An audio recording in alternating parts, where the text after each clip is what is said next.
Velkomin í hlaðvarp Félagsráðgjafafélags Íslands. Í þessum þætti fáum við til okkar einstaklega áhugaverða gest, Anna Guðrúnu Marinósdóttur, sem saminar á einstakann hátt heimfélagsráðgjafar, leiklistar og myndlistar. Guðrún félagsráðgjafi, leikkona og listakona og í ár málar hún forsíðumyndina á tímarit félagsráðgjafa 2026. Við ætlum að ræða lífið, listina, félagsráðgjafina, tengslinn þar á milli og hvað það sem myndlist getur stundum sagt okkur án orða. Guðrún, ertu velkomin. Takk fyrir. Viltu byrja því að segja okkur aðeins frá þér og þínum bakgrunni? Já, ég ætla nú samt byrja að segja það. Mér er svo skrítið að vera komin í þetta viðtal vegna þess að félagsráðgjafar eru svo vanir að taka viðtölin. Þannig að ég ætla að reyna að hafa þetta svona samtal, ekki en viðtal. En minn bakgrunnur er náttúrulega að norðan. Og þar ólst ég upp og við vorum með þetta spjalla aðeins það áðan að fyrsti við eigum leiksigur saman þegar við vorum 10 ára í Línu Langsokk og þar byrjaði þetta. Áhugi minn á leikhúsinu tengist náttúrulega föður minni sem að lék þar, bæði áhugamannaleikhús og atvinnuleikhúsi. Og nú ég fór í sálfræði í Háskóla Íslands og lauk BA-prófi. En ég var einmitt að finna blað í bílskúrnum daginn þar sem var umsóknareyðublað í myndlistaskólan á Akureyri í gömlu kassa og þá mundi ég að ég hefði alltaf í myndlistaskólan en ég gerði það ekki. En eftir sálfræðina þá var svona þessi lista áhugi samt svo krefjandi að ég ákvaða að fara í leiklist og fór til London og sé ekki eftir því það var yndislegu tími. Ofsalega erfiður en yndislegur. Síðan kom ég heim og var að vinna í leikhúsinu, bæði á Akureyri og í Reykjavík og það var æðislega gaman en svo fættust fleiri börn og mér fannst aðeins erfiðar, ég var líka ein með krakkana mín á þessum tíma og mér var svolítið erfitt að vera að gera þetta á kvöldin og óvenjulegum tímum og ég ákvaða leita mér aðeins leiða til þess að nýta sálfræðina mína og þá uppgötvaði ég gat farið í félagsráðgjöf ofan á sálfræðina og ég gerði það og bara sé ekki eftir því að félagsráðgjöf er ofsalega gefandi og skemmtilegt starf og mér líkar það bara mjög vel og það hefur verið mitt ævistarf. Já, félagsráðgjöf var þín eiginlega bara köllun en leikkonan og listakonan sem þarna líka, hvernig fer þessi sambúð saman? Já, hún fer gríðarlega vel saman. Já. Leikkonan er alltaf inn í mér og brýst út öðru hverju með einhverju glensi og grín í vinnunni eða eitthvað slíkt og alls konar karakterum sem ég hef verið að taka upp á skemmtunum. En svo er náttúrulega list er bara þannig að það er einhver þrá að skapa og í seinni árum þá hef ég verið að reyna að mála svolítið mikið til þess að fá útrás og það hefur verið mín útrás og handleiðsla í starfi. Já. Það er merkilegt. Segðu mér aðeins frá því, hvernig getur það verið? Já, það er þannig að þegar út félagsráðgjafi og þá ertu að vinna með kannski dramatískar aðstæður oft á tíðum og einmitt leiklistin er svolítið dramatík þannig að þetta spinnst allt saman, leiklistin er sögur af fólki í dramatískum aðstæðum þannig að þannig spinnst það saman, svo er maður að vinna í þessum aðstæðum og hvað gerir maður við allt það sem kemur til manns allt það erfiða sem kemur til manns og kannski það kómíska líka sem kemur til manns og tilfinningarna sem fæðast við það og það, þrá mín verður alltaf að koma því einhvern veginn frá mér og þá verður það gert í mynd og þá ég fæ mikla ánægju af því og tilgang og losa mig við kannski erfiða tilfinningar og góðar tilfinningar líka sem koma til mér á myndinni og sýna mér kannski það góða líka. þannig að við spilum saman. Hefurðu fengið einhvern handleiðara til þess að skoða myndirna þínar svona út frá þessu sjónarhorni? Nei, en stundum það svo augljóslega bara beint úr hugarfylgsninu það sem að gerast. Já. Eins og kannski þegar við höfum nú heyrt mikla erfiðleika í sambandi úlingamálin og svona síðustu misseri. Já. Þá kannski mikil svona, það ákveðin vanlíðan sem fer í gang þegar maður getur ekki aðstofa meira. Já. Og maður stendur, ég fann bara, ég stóð upp úr stólum mínum og svona var óróleg. Já. Og ég fór bara í skúrinn minn og var að mála svona einhverja krafta en það brýst út ég skildi það bara eftir á að það var þetta, ég var að mála hestamyndir, það voru hlaupandi hestar í svona aggressífum aðstæðum og ég var svona að spyrja fólk hvað þetta og mér var eiginlega meira og minna sagt það líka og þá skildi ég það að það var þetta sem ég var að koma frá mér, þessi kraftur, þessi þrá eftir einhverju betra, leitin að tilgangi og allt þetta. Þannig að þetta hjálpar mér að skilja það sem að ég að hugsa. Segðu mér þá, sko, hvers konar félagsáðgjöf hefur verið tekið mestan tíma hjá þér? Já, það svona náttúrulega meðferðar félagsráðgjöf með fjölskyldur í verndum barna. Já. Og það það sem ég hef verið að gera, einbeitt mér að því eiginlega mestan hluta þessari starfsæfi. Já. Og það mjög gefandi, það líka auðvitað mjög krefjandi og þess vegna þetta svo mikið svona samspil af tilfinningaflæði sem einhvers staðar þarf að brjótast út og maður þarf sjálfur að skilja og skilja við og afgreiða en ekki bara sitja uppi með það. Nei. Þetta snýst þú mikið tengsl. Já. Allt þitt starf og innra starfið þitt. Já. Hvernig getur þú lýst í fyrir mér bara eins? Hvernig til dæmis, hvaða leiðir notar til að tengjast fyrst sjálfri þér? Kannski bara nota ég einmitt þetta til þess að tengja sjálfri mér og því sem inn í mér býr en sko leiklistin náttúrulega öllum tengsl. Allar sögur eru bara basically tengsl. Já. Og það svo spennandi mér finnst þetta svo spennandi allt saman og þannig að ég hef alltaf leitað í þetta eins og sér kannski ég byrja á sálfræðinu og leita einhvern veginn inn á við þar og finnst þetta allt svo skemmtilegt og held svo áfram í leiklistinni sem var alveg gríðarlega góður skóli fyrir félagsáðgjöfina af því þar ertu með þessar sögur með þessa karakteri sem þú þarft að setja því í spor. Já. Til að geta verið og í leiklistin þetta þannig að þú ferð ekkit að nú ég að fara að leika Karius og Baktus eða eitthvað hvað það Já. þú verður að vera personan eða jafnvel einhver fjöldamorðingi eða eitthvað sko Já. Þú verður að vera þessi persona finna allar víddir í þessari personu vera í raun og veru sammála og bara setja þið algjörlega í þessi spór þú ferð ekki að leika persónuna, þú verður persónan og þetta kannski eitthvað svona sem að hjálpar manni sem félagsráðgjöf því að í félagsráðgjöfinni þá ert þú ekki bara að segja fólki fyrir verkum hvernig það á að vera og allt það. Nei. Þú verður að vera sannur og trúr og finna hvað vill þessi persóna áfram í lífinu hvað vill þessi manneskja áfram í lífinu á sínum forsendum og þetta svona eins í leiklistinni þú ert ekki að ráða ferðinni. Nei. Það eru aðri sem ráða ferðinni.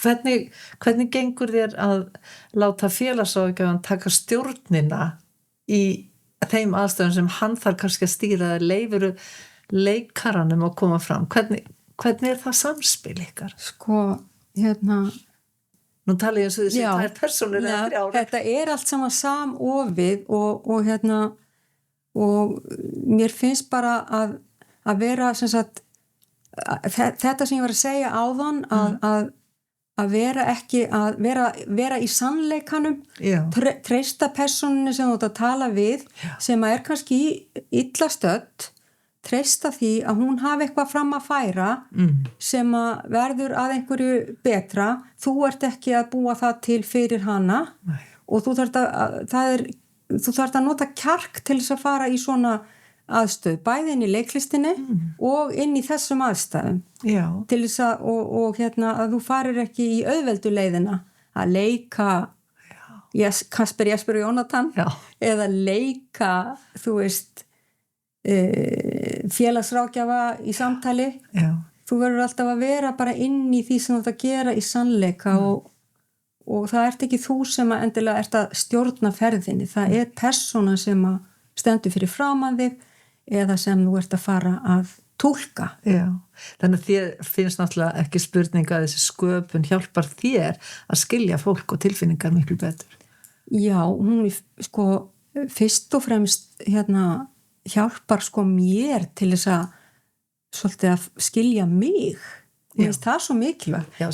Bæði í leiklistinni og í félagsráðgjöfinni þá verður að vera með svona, ég veit ekki hvernig ég á orða það því að það er svona sterk miðja, þú verður að finna hvar þú ert, þú verður að finna sjálf, þú verður að vera algjörlega öruggur hvert þú ert til þess að þora að stíga það skrefa að vera einhvern annar, skilur þú við? Já. Akkurat. Og það hefur stundum í byrjun til dæmis, þá fannst mér þetta erfitt þegar ég var til dæmis í leiklistinni. Já. Ég man eftir því þegar ég var að taka inntökupróf og það er erfitt og maður vill setja allt í það og ég var að búa til svona monológ úr leikriti eða persónu eða sögu og ég lifði mig svo mikið inn í það að það var sko, mér dreymdi það og ég vaknaði upp við það og það var eiginlega svolítið óhuggulegt sko. Maður getur farið svo langt inn í þetta, það er líka þessi skil og það er eins í félagsráðgjöfinni, þú verður að vera með þessi skil en samt treysta þér, þetta er svona allt í mótsögn, þú verður að vera með svona veggi en samt þora að leita til persónunar alveg. Þetta er svona mikið dýpt í þessu. Já. Varstu meira á sviði heldur en í kvikmyndum eða hvar hefur aðalega verið að leika? Já, fyrst var ég í leikhúsinu Akureyri, bara í leikfélagi Akureyri á sviðinu. Já. Þá var ég líka í sjónvarpinu á sama tíma, með barnatíma og í útvarpinu og svo var ég með nokkrum vinum að gera einhverja stuttmyndir og svo var ég í Borgarleikhúsinu í Iðnó og í Borgarleikhúsinu sjálfu og það sem kallað var skemman vestur í bæ, svona þar sem við vorum að setja upp leikrit. En á einhverjum tímapunkti varstu hvoru tveggja eða hvað bæði í leiklistinni og félagsráðgjöfinni eða settur alveg skil? Já, þegar ég byrjaði í félagsráðgjöfinni þá var ég að hætta í leikhúsinu en ég var að lesa inn á teiknimyndir og svona leikara jobb. Já. Þetta er og hvað finnst þér svona kannski félagsráðgjöfin hafa kennt þér í listinni? Er eitthvað sem að þér finnst? Já, hún hefur náttúrulega víkkað sjóndeildarhringinn alveg gríðarlega mikið. Já. Sko, félagsráðgjöf, eins og ég var að kannski segja áðan svolítið að þú tala við svo mikið af fólki og í alls konar aðstæðum og það eru svo ótrúlega fjölbreytileiki lífsins sem kemur til þín í svona sem félagsráðgjafi og þú lærir svo mikið af þessu fólki sem að kemur til þín og og það hjálpar manni í leiklistinni og myndlistinni. Það er allt þetta fólk sem er að gefa af sér við þig og treystir þér og svo leiðis. Sérðu einhvern mun á myndunum þínum, til dæmis hvort það eru dekkri eða ljósari eftir því í hvað verkefnum það er? Já, af því að litir eru sko svona, svo getur maður bara sagt að common sense eru litir tilfinningar. Já. Ég skil alveg svona tónlistamenn sem segja að þeir sjáu liti í tónum og svona. Já. En það er vegna þess að sko, eða allavega túlka ég það þannig að þessir heitu liti svona appelsínu gulur og rauður og brúnn og allt þetta að þeir eru svona kraftur, innri kraftur sem að brýst út og svona eldur og svona aggressíft svolítið og svo eru þessi bjartari litir eins og myndinni þarna sem að hafi verið valin á blaðið sem er blátt eða svona hreinsun ferskleiki, íslenska vorið er að koma til þín og svona andblærin, þú andar að þér súrefni í gegnum bláa litin. Það er eitthvað svoleiðis. Já, förum við í þessa forsíðumynd, hvað var svona í hvaða hugarástandi varstu þegar þú málaðir hana? Já, það var þetta var á COVID-tímanum sem að þessi mynd varð til, já. Og þá voru allir í heimavinnu og maður satt heima hjá sér og var við tölvuna, ekki neinum kontakt við neitt. Nei. Og það alveg ótrúlega eins og þú veist sjálfurglega, hræðilega svona, maður verður svo þreyttur á því. Og það þessi samskipti sem vantar. Og ég mikil samskiptamanneskja, þannig að ég var mjög tóm, sko. Og svo var í sjónvarpinu náttúrulega alltaf verið að tala um COVID og hverjir ætti að vera með grímur og svona svolítið niðurdrepandi, sko. Já. Og hverjir var á spítala, nú þetta margir á spítala og eitthvað. Þannig að ég bara einhvern veginn stóð upp og fór að mála þessa mynd vegna þess að í hugsunum var, heyrðu, það er að koma vor, þetta var eitthvað 2020 vorið, það er að koma vor, við náum þessu, ef við vinnum saman, þá björgum þessu, það er bara hægt að gera allt með samvinnu, samvinna er allt fyrir manni, þegar maður er svona einn, og það var bara sér von og þrá eftir ferskleika og nýrri stöðu, og á myndinni er náttúrulega, hún sýnir svona, það er þarna fólk í samvinnu og er að gera hluti sem að kannski einhver heldur sér ekki hægt, en það er að lífga við þetta tré sem er hann í miðjunni og það mun takast. Já, það mun takast. Já. En hvað vilt að myndin kalli fram hjá þeim sem að sjá hana? Ég vil bara hún kalli fram það sem hún heitir, það er svona von, samvinna og von heitir hún. Já. Og það er alltaf von í erfiðum aðstæðum. Það er það sem ég vil að hún kalli fram. Já. Og fólk geti andað sér fersku lofti þó að hlutinni séu erfiðir. Já. Það er mjög, ég hef aldrei spurt til þig hvað þú hefur settur nafn á myndina. Samvinna og von. Já, hún heitir Samvinna og von. Hún heitir Samvinna og von. Hvað gæti það verið betra? En hún var bara til, þú veist, eins og hinar myndirnar sem að ég er að gera, maður fer fram í skúr og byrjar að gera eitthvað og svo verður það til og þá, það var þetta sem ég var að hugsa. Já. Mér er svo áhugavert þú að tala sko handleiðslu, í raun að þetta sé handleiðsla, því að einhvern veginn setjum við félagságjafar alltaf handleiðsluna í einhvern viðtalsform, en þá ert þú kannski að setja handleiðsluna í viðtalsform við þig. Já, og bara tjáningu, frelsun frá einhverju sem maður þarf að koma frá sér, algjörlega. Og mér finnst að fólk eigi að skoða þetta meira heldur en bara að tala saman, að svona skapa og koma frá sér þannig, sko. Hefur þú notað það í félagságjaf að láta fólk teikna eða? Því miður hef ég ekki gert það. Nei. Ég bara, vinnan mín kannski býður ekki endilega mikið upp á það. Nei. En mér finnst að sko að það væri alveg hægt að nota, það er náttúrulega að tala um listmeðferð fyrir börn. Já. Listmeðferð og svona, sem geta illa tjáð sig og svona, en auðvitað er þetta, við erum bara fullorðin börn. Og við höfum alveg jafn mikla þörf á að tjá okkur án orða og ég held að sko þetta sé alveg frábær leið fyrir fólk sem að þarf einhverja aðstoð með að koma frá sér. Ég held að myndlist sé alveg frábært form fyrir það. Já. Og kannski ætti það einmitt að vera handleyslega hjá félagságjafar. Já, því ekki.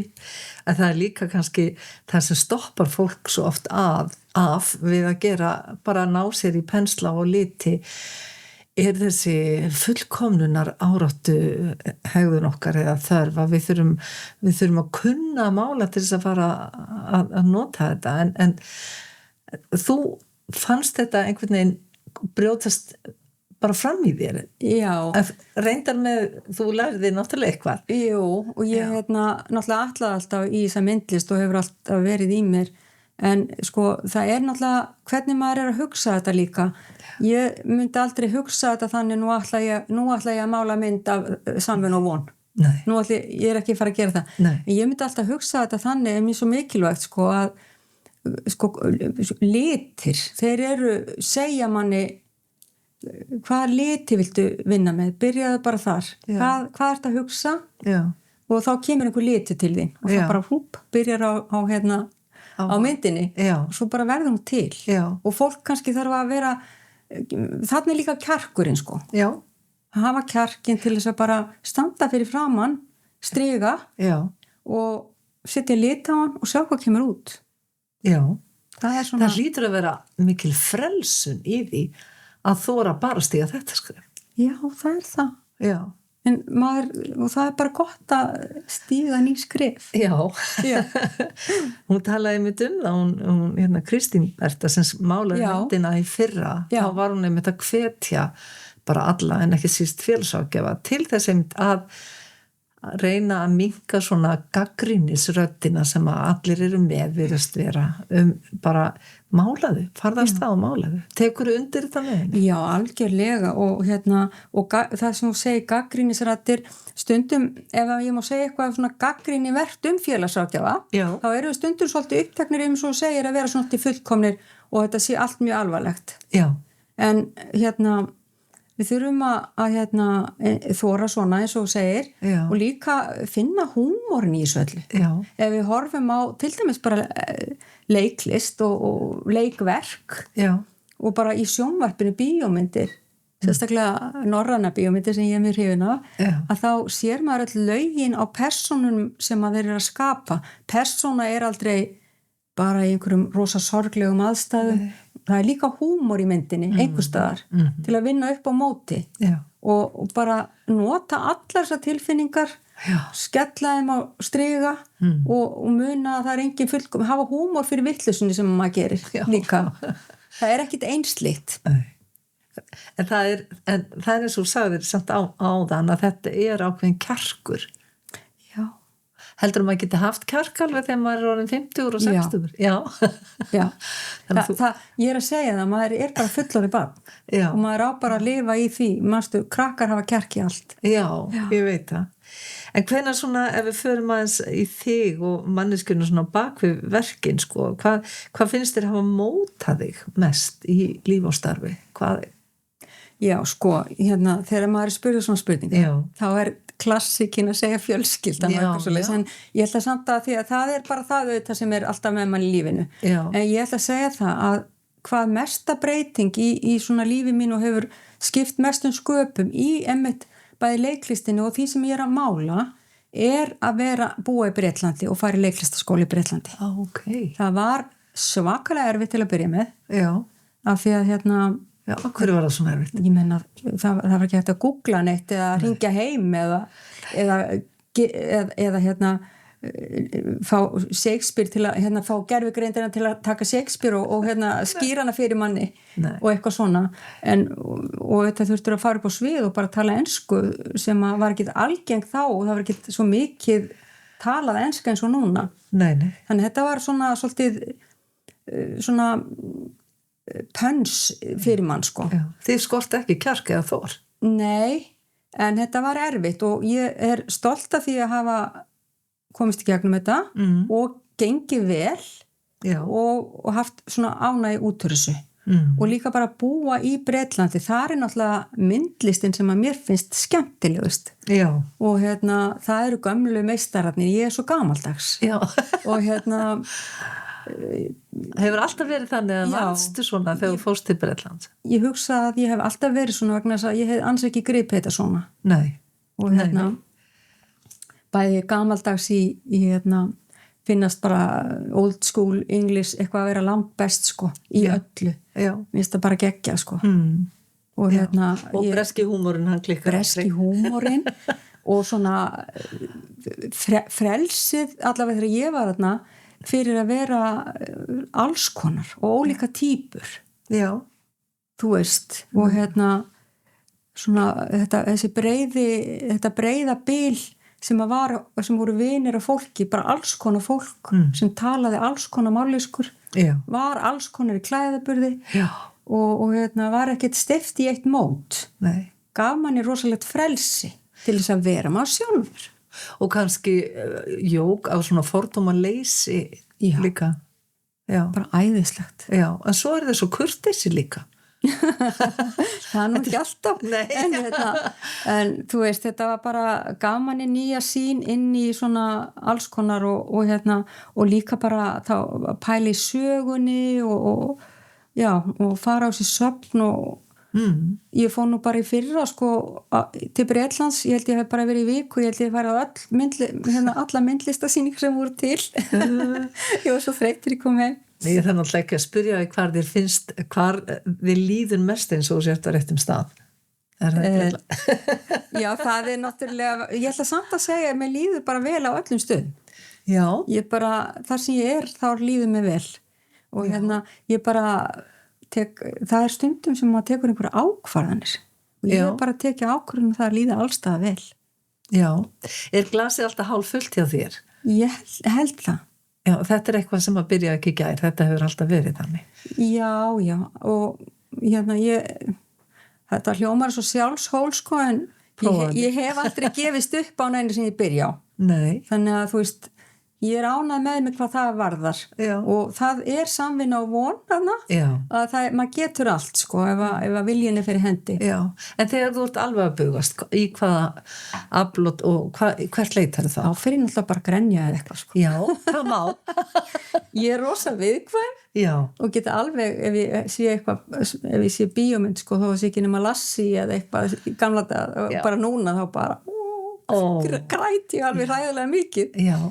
Og það gott. Það ekki? Jú. Maður þarf líka stundum að leyfa því bara að koma. Já. Og ef ég les ljóð og svona. Já.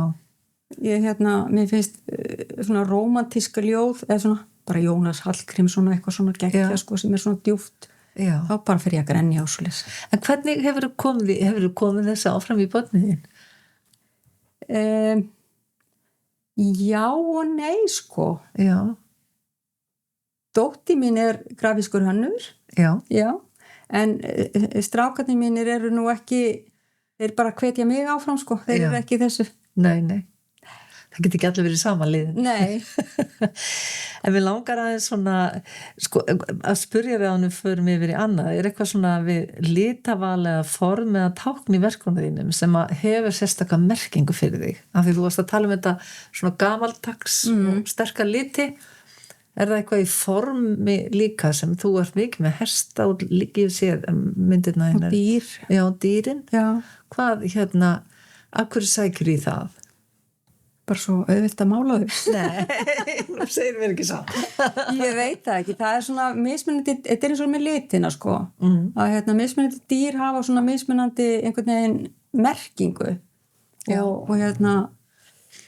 Og bara eins og litirnir voru áðan var að segja hvað tilfinning fylgir dýrunum náttúrulega sjálfsögðu hestarnir þessi kraftur þessi rosalega, þessi sterki hestur sem að getur allt og svo þessi mýkt í kísu þú veist, stundum það ég einhver dýr sem þú málar alls ekki sem getur ekki hugsað að hafa mynd bara krókódill já, einhver grimmur nei, ég veit það ekki en svona þú veist, ég búin að eiga kött og ég búin að eiga págauk og eitthvað svona, mér finnst það bara dýr sem að heilla mig, þau eru mannelsk og hafa, þú veist, ég þekki þau það þess vegna sem Ertu hestakona líka? Nei, því miður Já, en kannski hefði viljað Já. Við áttum nú eins og hest í eldgamla daga en ég fekk nú aldrei notið það sko Nei Það svo langt síðan sko Já Eigum að færa okkur aðeins yfir í félagsráðgjöfuna og svona aðeins að langar að heyra í þín með bara hvað þér finnst félagsráðgjöfin standa fyrir svona ef við tökum svona djúpa merkingu. Hvað myndirðu segja? Þetta svona eins og kannski ég var svona einhvern veginn að tala pínu áðan að sko þessi rosalega vand með farna leið þegar þú ert með fólk að vinna og virðingin fyrir hvar þetta fólk í sínu lífi og einhvern veginn svona vertu með fólkinu og ekki segja þið til en samt að hjálpa því áfram og láta fólk finna sína leiðir af því að persóna sem situr fyrir fram á mig og ég að tala við ekki ég auðvitað, hún með allt annað bakgrunn, allt aðra bjargir í sínu lífi, allt aðra hugsanir og ég verða að aðstoða hana við að aðstoða þennan skjólstæðing minn til þess að finna sína leið til þess að gera sínar aðstæði betri ef að það málið og verð svo að virða það ef að mér finnst það bara hálfa astnalegt, skilurðu. Já. Og það þessi virðing og það fyrir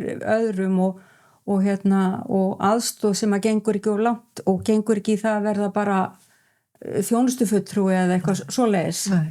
Og mér finnst að við verðum að hafa það rosalega mikið í forgrunni að bera virðingu fyrir því hvernig aðrir þurfa að fara sínar leiðir og við hjálpum kannski svolítið við það að finna þar.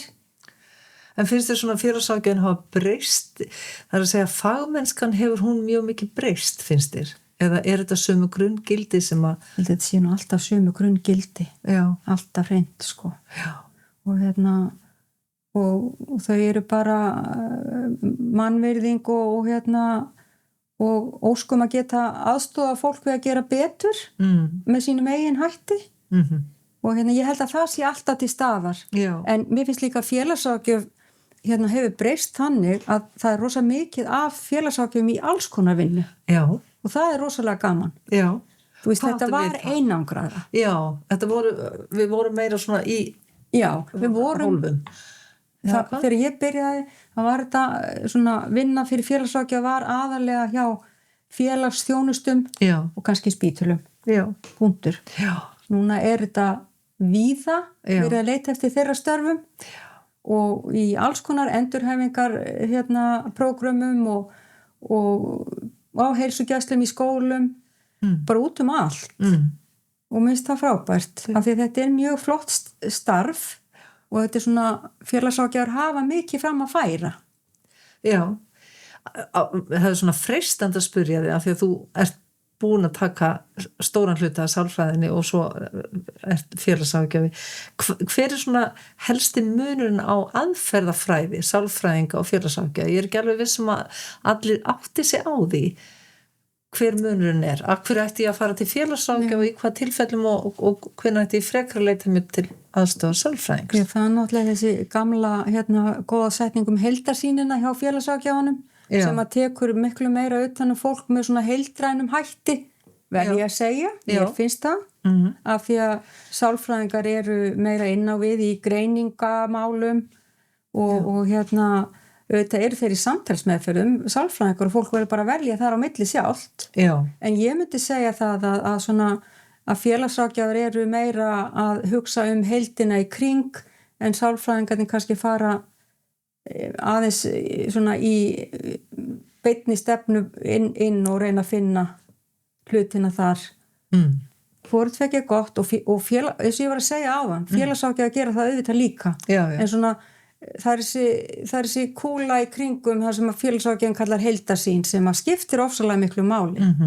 Svo getur þetta farið vel saman. Þú getur bæði verið hjá sálfræðingi og félagsráðgjafi. Já. Og ég náttúrulega finn það að ég svona bakgrunnum minn sálfræðin, ég sálfræði, ég finn það alveg og sumir eru með einhvern annan bakgrunn kannski eins og félagsfræði og eitthvað svona, þá svona áferðin á hlutunum verður öðruvísi. Já. Og það allt í lagi. Já. Langar nú svona að spyrja þig aðeins með ef þú myndir lýsa sjálfri þér í einum lit, hvaða litur það og af hverju? Já, þetta nú ég vil ekki vera einn litur. Nei. Ég vil vera margir litir. Ég vil vera svona stríi sem grunnurinn svona rauður eða svona brúnn eða eitthvað það sem kemur frá innanfrá og ofan á safnast fyrir alls konar litir, skærir og gulir og mér langar að vera það. Mér langar ekki að vera bara gul. Þú ert marglaga, marglit. Já, ég vil vera það. Já, en svona hefur eitthvað verk til þess að það leikverk eða eitthvað hlutverk sem þú hefur leikið á sviði eða í mynd svona haft dýpri áhrif á þig heldur en önnur? Eitthvað sem að tók þig alveg með trompi? Já, allt sem að mér minnst allt sem ég hef verið að fengið að gera rosalega skemmtilegt og svona í byrjun eins og ég segi, þegar maður að byrja í þessu þá kannski kann maður heldur ekki eins að brynja sig gagnvart hlutunum, erfiðum hlutum í svona hlutverkum. Já. Og eins og ég var að segja áðan, þá bara fer maður inn með krafti og kannski verið fastur sko í þessari persónu. Já. Og ég var með monolog sem sagt þegar ég var að taka inntökupróf í leiklistaskóla þá vann ég monolog út frá bók eftir Ástu Sigurðardóttur. Já. Með minnir hún hafi heitið Í sama vagni eða eitthvað svoleiðis. Já. Og kannski hefur það lýst strax áhuga mínum á félagsráðgjöfinni vegna þess að það náttúrulega vita allir að Ásta Sigurðardóttir átti við mikinn fíknivandra að stríða og kannski einhverja geðrana erfiðleika líka. Já. Og þetta var svona lýsandi í sögunni og ég var svona að búa til þessa persónu. Já. Og ég fæ ennþá gæsaðu þegar ég hugsa þetta. Hvað segirðu? Og ég fór rosalega inn í þetta sko og bara varð hálfgerðu fangi sko. En það þýðir ekkert endilega að mér hafi fundist það skemmtilegasta. Nei. En ég verð bara að segja það enn og aftur eins og ég var að segja fyrst ég spyrði mig einhver verk og svona að ég bara svo hrikalega gamaldags að mér finnst bara engin jafnast á við Shakespeare. Það þannig. Það ekki létt með til. Nei, sko, hann með allan skalan. Já. Hann með erfiðleikana og dramatíkina og húmorinn. Já. Og allt það sem hann hefur skrifað þannig að það gildir hvað sem og hvenær sem það listin. Já. Þetta mannlega sem alltaf, hvort sem var eitthvað 1500 eða núna. Já, hugsaði þig. Já. Og það svo frábært sko. Já, en sko mér langar aðeins svona bara, hvað myndist að mála þessum myndir? Heyrðu, það málið sko, þess vegna ég svo óróleg að ég ekki að mála neina mynd vegna þess að ég að vinna núna í því að taka bílskúri minn, allt dótið úr honum og búa til stúdíó fyrir myndlist. En spennandi. Já. Og þess vegna get ég ekki mála neitt meðan að það stendur yfir. Nei, en þá verður að þeim upplýra þegar þú kemst í form. Vonandi. Ég saknaði þess alveg rosalega að get ekki verið þarna. Já, en svona, viltu senda félagsákjöfum landsins einhver skilaboð, svona bara þú hefur orðið? Já, ég held að komandi ár fyrir félagsákjöfa séu bara mjög góð og ungir félagsákjöfa sem útskrifast eru að fá fullt af skemmtilega og mörgulega tilbúðum vinnu, ég trúi ekki öðru, mér finnst það frábært og ég trúi því að þeir eftir að bara standa sig vel og ný kynslóð alveg æðislegt og mér finnst marga breytingar að verða núna í þessu, við erum opnari, við erum ekki hrættar segja því við vorum bara konur sko. Og svona kannski svolítið hrættar okkar eigið sko. Opna fyrir einhverju það miklu betra núna við erum alveg spinnegal í allt sko. Til í allt og svo erum við með podcast og ég veit ekki hvað og hvað alls konar í gangi, alls konar nýtt. Það nefnilega svo margir sem vita bara ekki hvað félagsákjöfar starfa við. Við þurfum að koma því að framfæri sko. Og þetta eitt gott tæki til þess. Já, ég vona það verði nýtt til fullnustu en sko þegar að svo blaðið komið út og þegar fólk sér forsíðuna, hvað vilt að það hugsi, hvað á að fara í gegnum huga fólksins væri svona gaman allavega? Ég vil að fólk hugsi, vá, það allt hægt. Já. Það það sem ég vil að hugsi. Já. Og við getum allt saman. Við getum allt saman, en hvað ert þú að fara að gera? Já, ég að fara að mála skúrin. Það sér í málingarkjöfum? Já. Það svona, þannig að þú ert dúerinn. Já, ég alveg dúer sko. Ég fæ hjálp alveg, ég viðurkenni það. En þú biður hana? Já. Það skiptir máli. Mér langar bara að þakka þér innilega fyrir að koma og deila þessar reynslu með mér og ég bara hlakka til að fá viðbröðin við forsíðunni. Þetta dásamleg mynd. Hún snerti mig leiðis á hana, þannig að ég var aldrei í vafa hvaða mynd færi á forsíðu tímaritsins. Takk fyrir það, María. Takk fyrir. Já, sömuleiðis.